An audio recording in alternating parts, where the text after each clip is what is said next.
Hey everybody, nice to meet you. My name is Yoon Kim. This is the SDR to COO series. In this video, I'm going to be sharing with you how to find a remote high-ticket sales offer and do well in the interview. So the objective of this training is to help you understand where to look, what to do, what to say. As long as you do everything that I tell you to do here, you're going to have a pretty good shot. Now, the way I communicate, by the way, it's very direct and to the point, and that actually hurts some people's feelings. And so if that's you, it is what it is.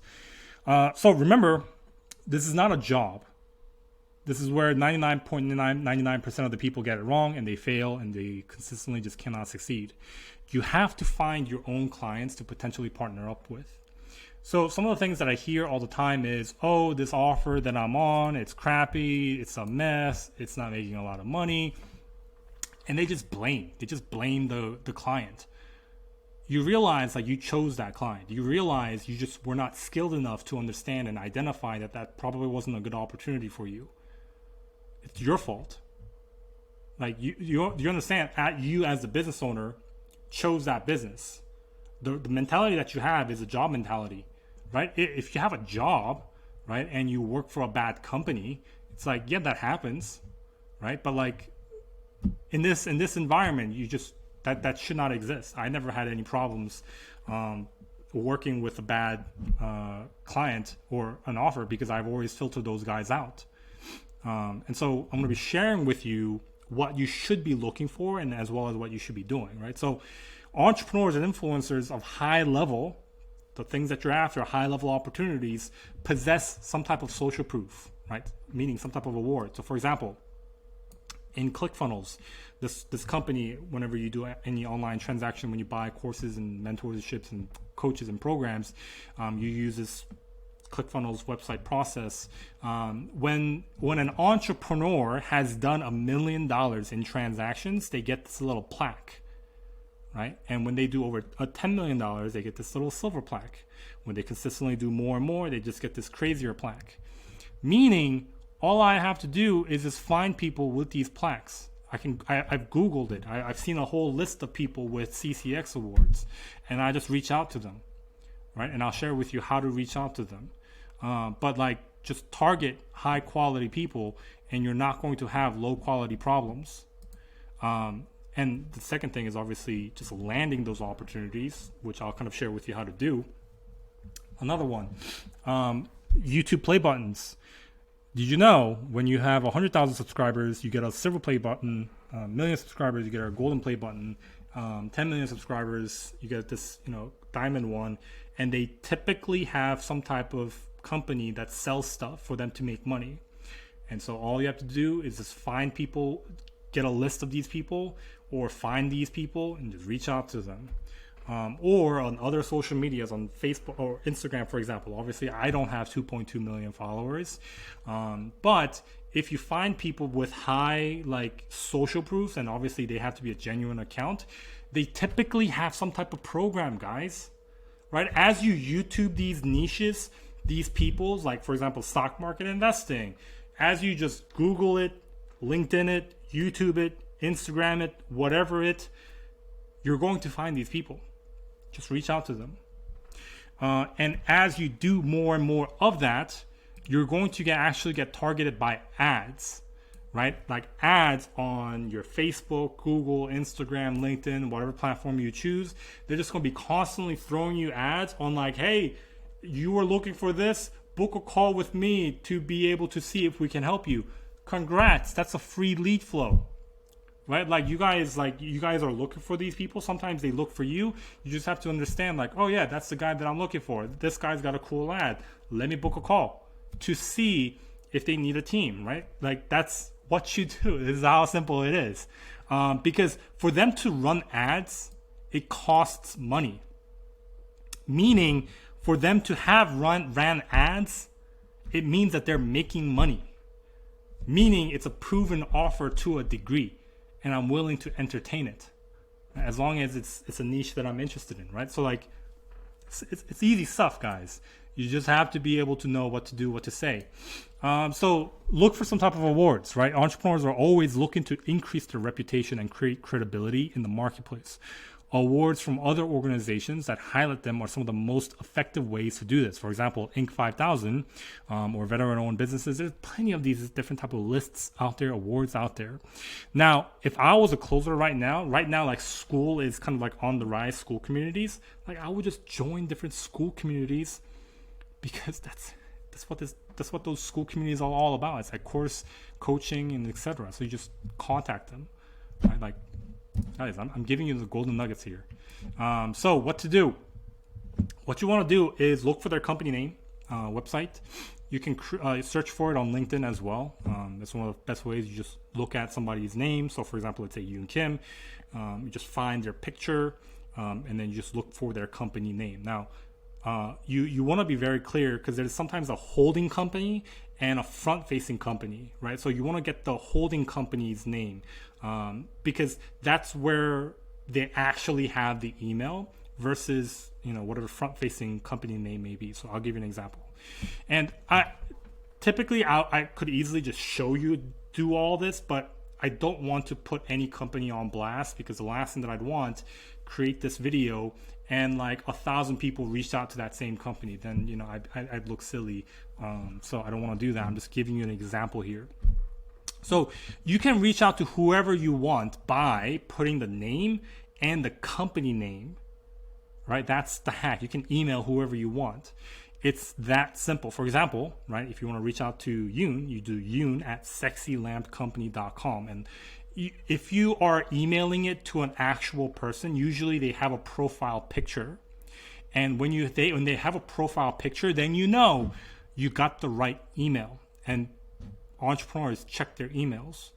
And so, like I said, sometimes they have a holding company and a front-facing company, right? Like a sexylampcompany.com could be just one of the front-facing companies, one of the portfolio. And there's the holding, like the main one, which could be like yoon@yoonkim.com, right? Like that's what you want to actually look for. And so usually you can figure that out by looking at their LinkedIn because they have their professional email or company, or they'll say founder of X, Y, and Z website, but then the website they're promoting is completely different, right? It means that you just have to do the other one. And so ideally, bigger the company, you want to try to reach out to their second in command or their sales manager, search via LinkedIn and Facebook. So sometimes when you search a company by their company name, you can see who is associated with that company. And you just, for example, if somebody has like 2 million followers on Instagram, it's hard to reach out to them. But their second in command, who also wants to be associated with that company, they might say, oh, COO or sales manager of sexylampcompany.com, you can see that. And they're not going to be reached out to. And so if you can be the person to reach out to them, great. And I've done that a lot. And believe me, you're able to do it. So I'll give you an example here. So this is a client from a CCX, right? They've done over $10 million in online business. And so I just found that list, started reaching out to people, and I said, what's going on? Congrats on making blank blank award list. Don't mean to intrude with a random DM. And I'm going to be showing you guys this DM sequence. I'm a remote sales pro. I first heard you from X, Y, and Z. I am just trying to be as personal as possible. Right? You never want to send just a bunch of generic email messages and emails to every single person. You want to be as personable to whatever awards they won, people you're connected with as possible. From what I understand so far, she mentioned that the position has been filled, right? Like the guy that I was reaching out to that had a $10 million company, his positions were already filled, right? So what did I do? Just still reach out to him, just wanted to get in connection, proximity. And then he's like, cool, reach out to my sales manager today. And then later on, got my position. And so it's that simple. Also, if they have when you visit their website, if they have a phone number, just call them, right? Like I can't tell you how many times I've gotten on a call with a like 7-figure, 8-figure entrepreneurs. And they're like, dude, nobody's called me like this before. It's like, cool. Hey, here's my sales manager, here's my, ops manager or whatever, go talk to them, right? Like this happens all the time. If you want to be in sales, just be willing to do some sales work. Also, create a CRM and make a customer relations management, right, list of potential offers you can partner up with, because you should be doing this in volume on a daily basis. And I'll show you what that looks like. All right, so you can copy, download this exact one down below. I'll put a link in there. Basically, it's exactly what I did. I would reach out to 50 people per day, and I would just do that until I found an offer.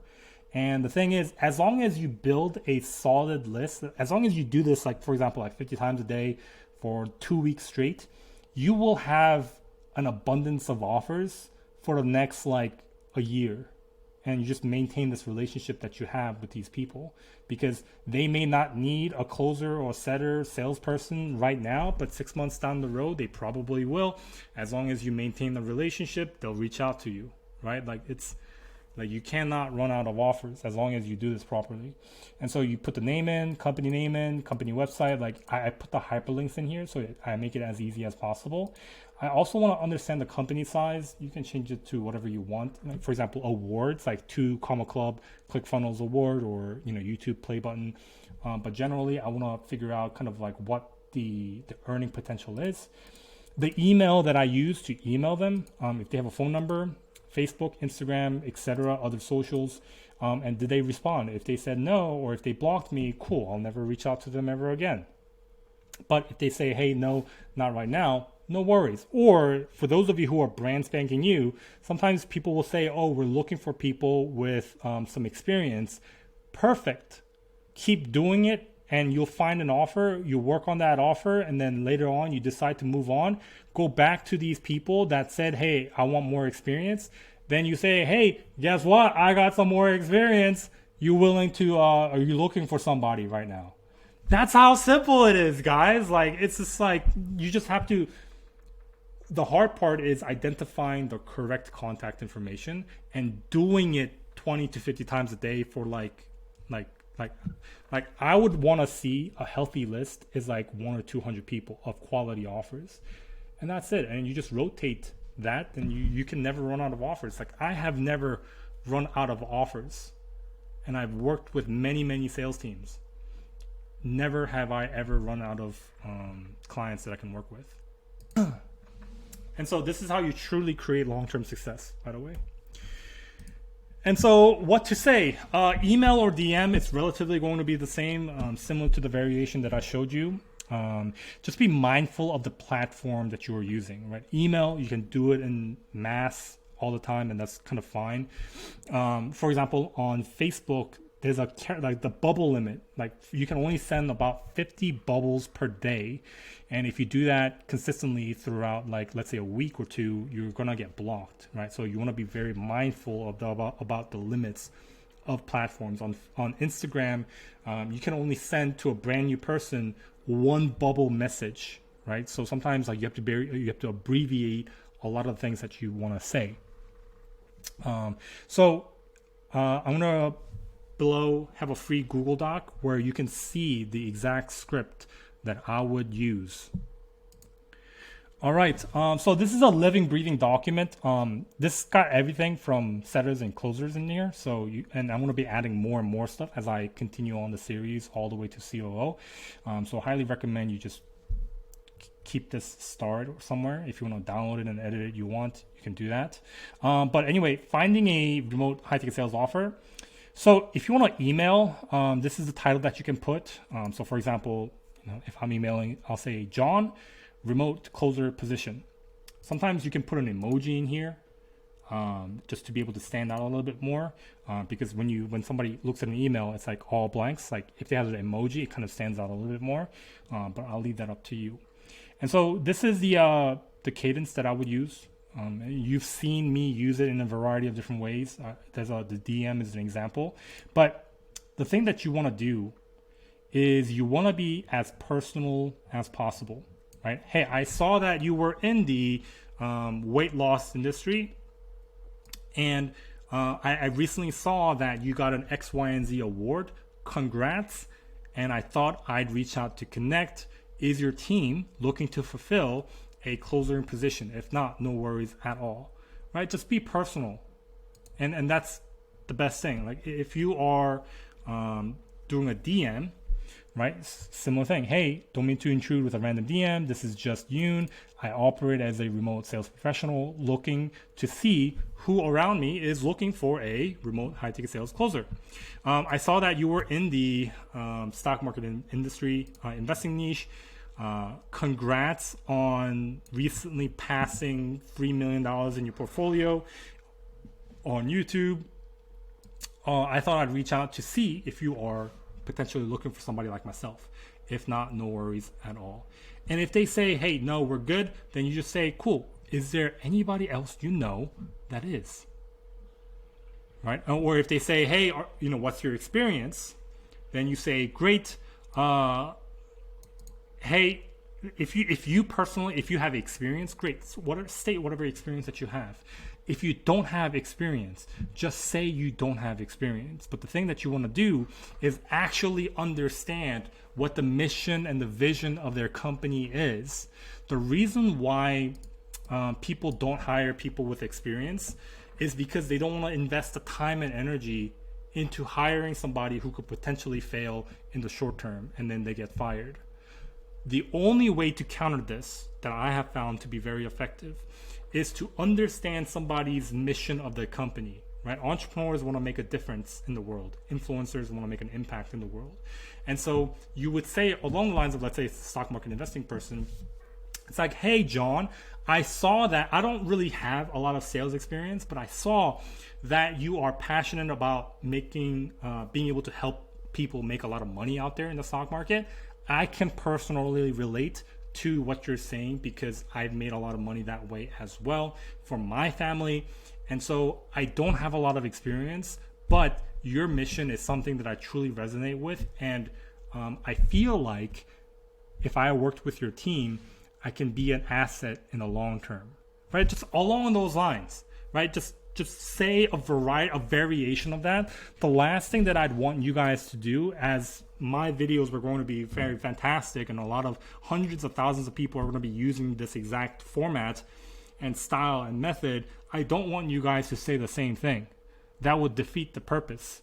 Then it's like every entrepreneurs are getting the same message and they're going to be like, what's going on here? And so just change it up a little bit. But as long as you do this, it's going to be good. If you're brand new, just be aligned with the mission of the company, because then the entrepreneur can decide, hey, this person doesn't have experience, but they align with my mission. Maybe they are worth training for the long-term health of the company. Because when they always hire for experience, that's a short-term hiring and firing cycle. Because when they hire and the person turns out they don't have experience, they fire, and they consistently do that. And then later on they realize, oh, maybe I should hire somebody with great personality that I can train for the long term of the company. So it really depends on the type of the company. So, yep. Interviewing. So remember, this is a B2B transaction, right? The business needs a good salesperson and you want to make money, right? This is a B2B transaction. They're going to ask whatever it is that they want to ask you. Like, oh, why should we hire you? What's your sales experience? How would you respond to this type of situation? What would you do if a prospect says this? Or walk me through, how you carry a closing conversation. As you go through more of these trainings, you learn those, everything that I kind of shared. But like, those are the general things. But the thing that I want you to understand is don't try to be a fake pro. Actual pros can sniff that out quickly. Like, I can't tell you how many times I've been on a closing call. They're like, oh, I have a bunch of experience, and I just ask them simple stuff and they just fall apart and they just freaking suck. And so just be aligned with the mission of the company, is the safest thing to do. So be genuine. You're not a fit for every offer out there, right? Some are fast-paced, some are family-paced, meaning some, like I said, hire, fast, fire. Some are like, hey, let's find the person with the great attitude, great mentality that we can shape for the long term of the company, that we can really train, that can be an asset, right? And so there are different company cultures, and you want to make sure your personality aligns with the company culture. That's the most important thing to actual success. And so understand your client before you start doing business with them. And I'm going to be sharing with you some questions here, or else you'll waste time, energy, and money, and will derail you from actually succeeding in this game. So some of the questions that I like to ask is like, cool, hey, company, sales manager, how much cash collected has the company done on a monthly basis over the last 3 months? I just want to know, right? Because, and as well as how big is the sales team, right? What's the big vision of the company? What's the process a prospect goes through from start to getting on a call with a closer, right? Mm-hmm. So the reason why I would ask these questions, and when you ask these questions, you actually position yourself higher in the sales manager's mind, because newbies don't ask this, right? Because the only reason why I want to know is if your company only does $10,000 a month for the last 3 months, it's like, and that's what the entrepreneur does.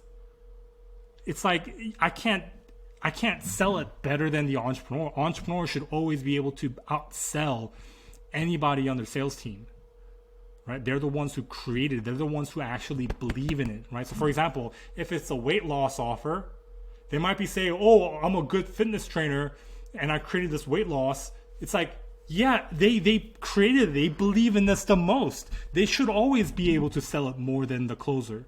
The closer can realistically expect to do half of the actual entrepreneur's performance, and half and above is kind of ideally where you're at in the first 90 days. So if a company only does $10,000 per month and I'm only getting paid 10% commission, that's $1,000 per month for me. So it's like, cool, it's not worth it for me, right? Like, it just doesn't make any sense. Or let's say the company has, we're doing $100,000 per month and we have 10 closers and 10 setters. It's like, how's that possible? So each closer is only doing $10,000 per month. So if I come in as a closer, I'm the 11th closer, and you guys are realistically going to do another $100,000 or maybe a little bit more, $110,000. So like, I probably closed 1 or 2 deals to make $10,000, to have a $10,000 revenue coming in for the company, and I get paid 10% commission. So it's not worth it. But if they say, hey, on a monthly basis, we do $100,000 per month, and we have 2 closers, each of them are doing right about $50K per month, and we're looking for a third closer because we really want to get to the big vision to $200K per month with a good set of closers. Right? It's like, great, I love that. That makes sense. That maths. And so I also want to understand, hey, walk me through the process. How much content is the prospect consuming prior to getting on a closing call? Sometimes what you guys will see is a direct book a call. They see an ad, book a call, and they get on a closing call like soon after. And there's next to no nurture content in between. What that does, it relies heavily on the closer, your ability to close. If you're brand new to this space, you don't have a high level of ability to close, right? Because you have not yet got a lot of experience, you have not yet got a lot of training, and therefore you're probably going to fail. What I personally prefer and like to see is a lot of nurture content in between. So sometimes it's called a pre-call homework video or a VSL. It could be like 30 minutes. Hey, before you get on the call, watch this video. It's like 30 minutes. It tells you a bit about the entrepreneur, a bit of the company, what we're all about. Here are some of the clients that got results. Highly recommend you check out those as well. More content people consume prior to getting on the call, the less it's going to rely on the closer's ability to actually have a pristine closing conversation. Because the only thing that people are hesitant about is, like, for example, if they just watch an ad and book a call and talk to you without ever consuming content, within 3 minutes of watching an ad and booking a call, 30 minutes to an hour of having a conversation with you, it's hard for any normal person out there in the world to just fork up $10,000, But if they consumed 2 or 3 hours of content before they got on the call with you, and they understand what the company is about and the results that people have gotten, and they are able to now believe in it and they just want some clarity, then that's a lot easier. And so those are some of the things that I am personally always looking for. And that's a key factor, by the way, of a closer's ability to succeed. And so up next, I'm going to be sharing with you how to be a sales development rep, SDR, as well as a business development rep. So you can find some of these videos on YouTube, Facebook, School. Highly recommend you check out my School community. That's where I'm involved a lot. Links are down in the description. Peace.